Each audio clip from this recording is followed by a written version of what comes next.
इस देश में भिन्न भिन्न विचार के लोग हैं, भिन्न भिन्न समाज है, भिन्न समाजों का एक संगठन है। सबके पास अपना अपना भाव, अपनी अपनी भाषा है। अपनी भावना के अनुसार हर एक व्यक्ति, हिंदू, मुस्लिम, सिख, ईसाई, जिसका जो इष्ट है उसके प्रति विशेष अवसर पर उसको नमन करते हैं। इससे मेरा कोई इतराज नहीं है, सबको करना चाहिए। लेकिन उसके साथ साथ आज हमारी बौद्धिक चेतना जगनी चाहिए, क्योंकि जिस विद्यालय के प्रांगण में मुझे लाया गया है, मैं आना नहीं चाह रहा था। आशीष जी से मैंने कहा कि आप डायरेक्टर हैं और 400-500 छात्र के समूह का आप नेतृत्व कर रहे हैं।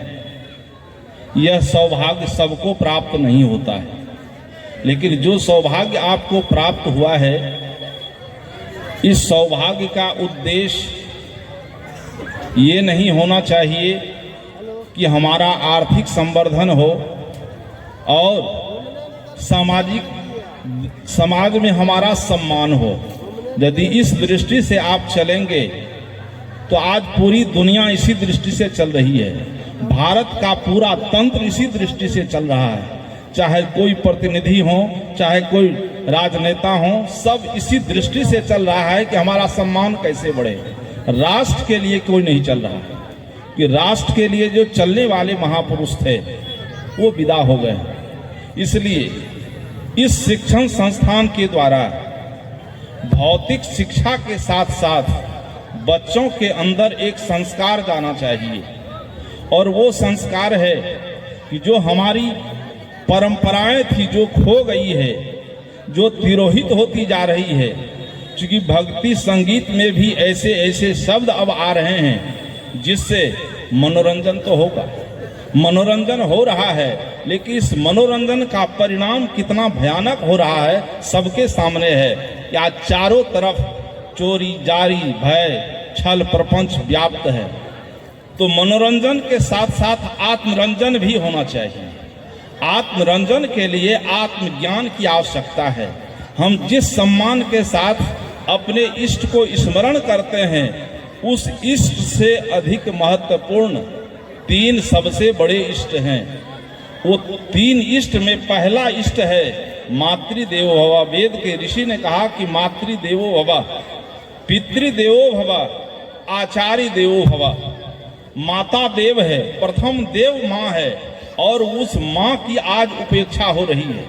कि जिस माँ ने हमको जन्म दिया, पाला पोसा, योग्य बनाया, चाहे वो माँ अमीर घर की हो, चाहे गरीब घर की हो, चाहे किसी झोपड़ी में रहने वाली माँ हो, माँ की ममता जो बच्चे के प्रति होती है, जब आज वही बच्चा जब बढ़ता है तो माता पिता से उसका कोई संबंध नहीं रहता है। इसका मूल कारण है इस देश की आधुनिक शिक्षा पद्धति। आधुनिक शिक्षा पद्धति से हमारी जो संस्कृति थी वो तिरोहित होती चली जा रही है। इसलिए मैं निवेदन किया, इस शिक्षा पद्धति के साथ साथ हम आधुनिकता के साथ साथ हम अपनी प्राचीनता को नहीं खोएं।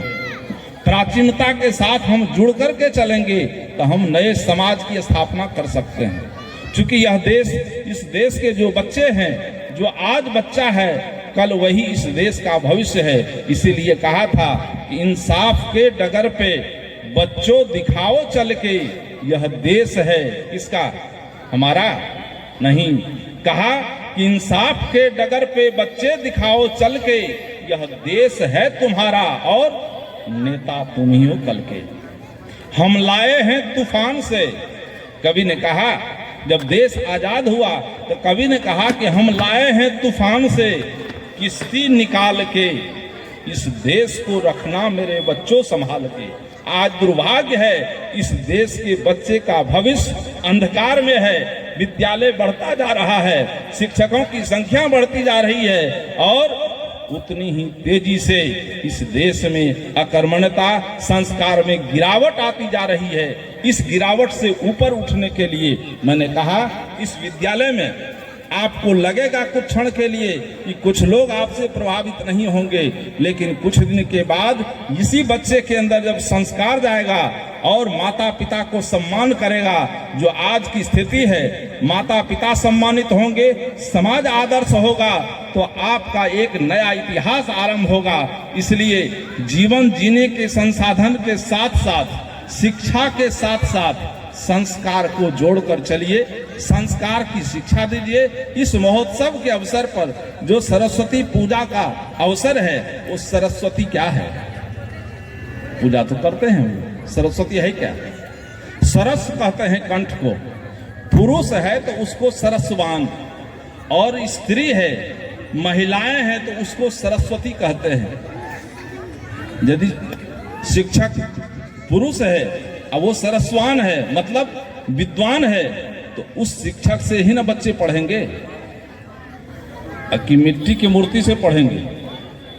महिला है शिक्षिका और वो है सरस्वती, यदि वो क ख का ज्ञान नहीं करावे, ABCD का ज्ञान नहीं करावे विद्यालय में, ये समारोह होता रहे, तो ईमानदारी से कहिए आप लोग कि उसको एक अक्षर का ज्ञान होगा?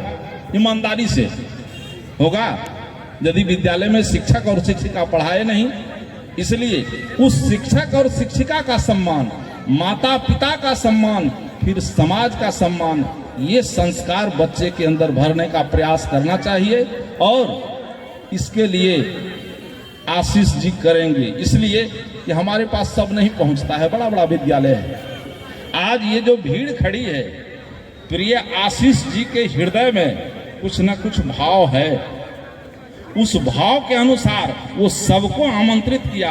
मैंने कहा कि उस कार्यक्रम में हमारी कोई उपयोगिता नहीं होगी।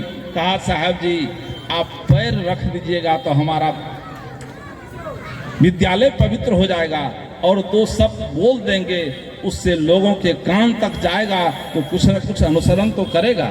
इसलिए बहुत आग्रह पर, आशीष जी के निवेदन पर मैं आपके बीच आया। इसके लिए आशीष जी को बहुत बहुत धन्यवाद है कि उसकी बौद्धिक शक्ति संपन्न हो, उसका शारीरिक बल बढ़े, और उसका चिंतन मजबूत हो, राष्ट्रवादी चिंतन हो, जिससे व्यक्ति, परिवार और देश का भविष्य उज्जवल हो। इन्हीं शुभकामनाओं के साथ अपनी बातों को विराम देता हूँ।